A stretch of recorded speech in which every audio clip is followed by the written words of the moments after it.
South Florida's condo market is in free fall, and the numbers don't lie. Right now, 7 out of every 10 condo sales are cash-only deals. That's not just a trend. It's a red flag waving in the face of anyone trying to buy or sell. So what's going on? Well, for starters, lenders are slamming the brakes on mortgages for these properties. Rising insurance costs, sky-high maintenance fees, and the looming threat of climate change are making banks think twice. And when banks get nervous, buyers with cash swoop in to take advantage. But here's the kicker. This isn't just about affordability. It's about survival. Condos that once seemed like safe investments are now looking like risky bets, and the market is feeling the heat. If you're not paying in cash, you might as well be standing on the sidelines. The thing is, owning a home used to feel like a solid investment, something you could count on. But now, it's like the ground's shifting under folks' feet. New state laws keep piling on. Higher property taxes, stricter zoning rules, fees for things you never even thought about before. And that's just the start. Then there's the structural stuff. Houses aren't just aging. They're falling apart faster than anyone expected. Foundations cracking, roofs caving in, pipes bursting. It's like the buildings themselves are giving up. And fixing any of it? The costs are through the roof. Contractors are booked out for months, and when you finally get someone, the bill makes your stomach drop. It's not just about money, though. It's the stress of it all. You work hard, you save up, you think you're doing everything right, and then boom, another law passes, another repair pops up, and suddenly you're drowning in costs you never saw coming. It's enough to make you wonder if owning a home is even worth it anymore. The numbers don't lie, folks. Let's talk about what's happening to homeowners right now. Over the past 5 years, insurance premiums have shot up like a rocket. We're talking a 40% increase, and in some places even higher. And it's not just insurance. HOA fees, they're climbing right alongside, squeezing budgets tighter every year. You might be thinking, well, that's just inflation, right? Not quite. These spikes are outpacing the usual cost of living bumps. Insurance companies are pointing to wildfires, hurricanes, and other disasters driving up their costs, and they're passing that burden straight to you. Meanwhile, HOAs are raising fees to cover everything from pool maintenance to legal battles, and suddenly, that dream home feels a little heavier on the wallet. It's a double whammy for homeowners, and if you're not paying attention, it can sneak up on you. The question is, what can you do about it? Because one thing's for sure, those numbers aren't coming back down anytime soon. So let's talk about special assessments. Those extra fees that can hit condo or HOA owners when big repairs or upgrades are needed. We're talking serious money here, sometimes up to $80,000 per unit. That's not pocket change, and it can really shake things up for homeowners. First off, imagine getting a bill like that out of the blue. For a lot of people, that's a huge financial burden. Maybe you've budgeted for your mortgage, your regular HOA fees, but an $80,000 assessment? That could mean dipping into savings, taking out a loan, or even selling the place if you can't swing it. And it's not just about the money. It's about the stress. These assessments usually come when something major goes wrong, like a failing roof, crumbling infrastructure, or unexpected legal fees. So now you're dealing with the hassle of construction or repairs on top of the financial hit. But here's the thing. These assessments aren't just bad news. They're often necessary to keep the property in good shape and maintain its value. If the building's falling apart, that $80,000 might be the difference between a safe, functional home and a place that's losing value fast. Still, it's a tough pill to swallow. Some owners might fight the assessment, arguing it's too high or unnecessary. Others might push back against the HOA or board, saying they didn't plan for this. And in some cases, people just can't afford it, which can lead to foreclosures or forced sales. So yeah, special assessments are a big deal. They can protect your investment, but they can also turn your financial world upside down. It's all about being prepared, understanding your HOA's rules, and maybe even setting aside some extra cash just in case. Because when that bill comes, you don't want to be caught off guard. You know, if you've been keeping an eye on the housing market down in Florida, you might have noticed something wild happening in Miami-Dade and Sarasota. Prices are dropping, and not just a little. We're talking steep declines, the kind that make you do a double take. It's like someone hit the fast-forward button on a sale, and suddenly, Homes that were once way out of reach are now sitting at prices we haven't seen in years. Over in Miami-Dade, it's not just a dip, it's a full-on plunge. Sellers are slashing prices left and right, trying to get ahead of whatever's coming next. And Sarasota? Same story. Those beachside properties that used to come with a premium tag?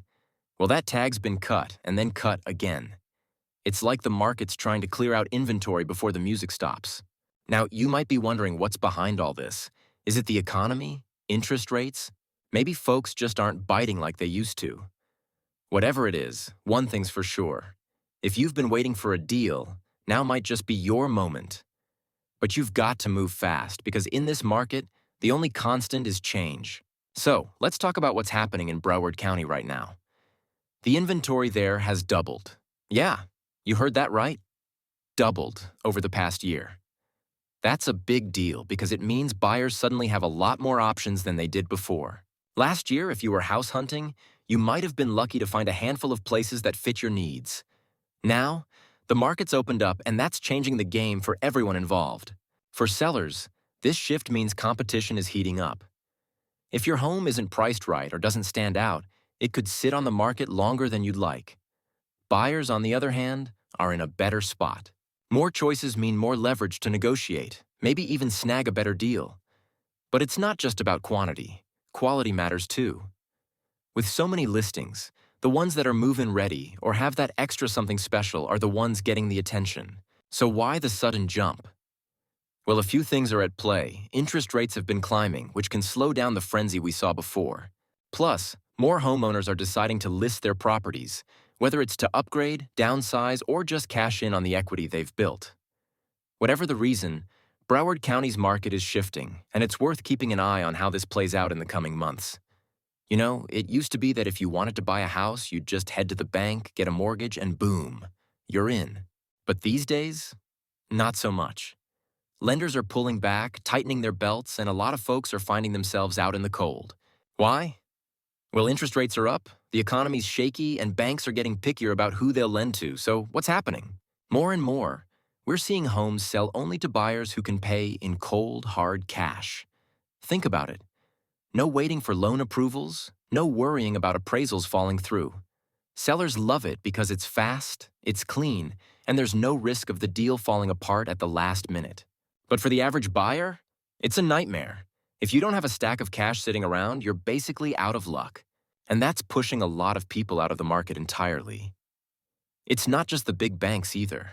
Even smaller lenders are getting nervous, raising their standards, or just stepping back altogether. So unless you've got deep pockets or a rich uncle willing to foot the bill, you might be stuck renting for a while longer. The market's changing, and right now, cash is king. You know, there's this couple, the Millers, who worked hard their whole lives, saved every penny, played by the rules. They thought they'd be set by now, but the market?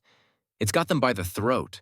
Their retirement funds tied up in stocks that just won't quit swinging, and every time they check their balance, it's like a punch to the gut. One day they're up, the next they're down, and the stress? It's eating them alive. They can't sleep. They can't enjoy their grandkids. They're stuck watching numbers tick up and down like it's some kind of sick game. And the worst part? They don't even know if they can afford to wait it out. Every dip feels like a step closer to losing it all. They're not gamblers, but the market's turned them into one. And they're not alone. There are millions just like them, trapped, with no way out. Here's a script segment that explores 3 potential solutions to a problem, framed in a conversational and engaging way. You know, when it comes to tackling big problems, there's no one-size-fits-all answer. But let's break it down into 3 solid approaches. First up, government intervention. Now, I know what you're thinking. Red tape, bureaucracy, slow-moving wheels. But hear me out. When the government steps in, it can bring resources and policies that individuals or small groups just can't pull off alone. Think infrastructure projects, regulations that protect people, or funding for research. It's not perfect, but when it works, it can create real, lasting change. Then there's community action. This is where everyday people come together to make things happen. It's grassroots, it's personal, and it's powerful. Neighborhood cleanups, local fundraisers, or even just spreading awareness. Small actions add up. The best part? It builds connections and gives people a sense of ownership over their own future. When a community bands together, they can push for change faster than any official process. Last but not least, financial planning. Money might not solve everything, but smart financial strategies can ease a lot of burdens. Whether it's saving for emergencies, investing in education, or pooling resources for shared goals, having a plan gives people stability. And stability means fewer crises down the road. It's not glamorous, but it's practical. And sometimes that's exactly what's needed. So which one's the best? Well, that depends. But the smartest move might just be a mix of all three: government backing, community spirit, and solid financial sense working together. That's how real progress happens. The storm's been raging for days now, and it's not just the wind and rain we're talking about. It's the kind of crisis that hits close to home, the kind that leaves families scrambling, wondering how they'll make it through the week. Maybe you're one of them. Maybe you've been staring at the ceiling at night, trying to figure out what comes next. You're not alone in this. There's a way forward, even if it feels like the ground's been pulled out from under you. Communities are coming together. Resources are being shared, and help is out there if you know where to look. But you've got to take that first step. If you're affected by this crisis, here's what you can do next. Reach out, ask for help, and remember, you don't have to face this alone. So, to wrap things up, here's what you need to remember. First, staying informed is key. Knowledge is your best tool. Second, don't hesitate to reach out if you're unsure about anything. There's no such thing as a silly question when it comes to your well-being.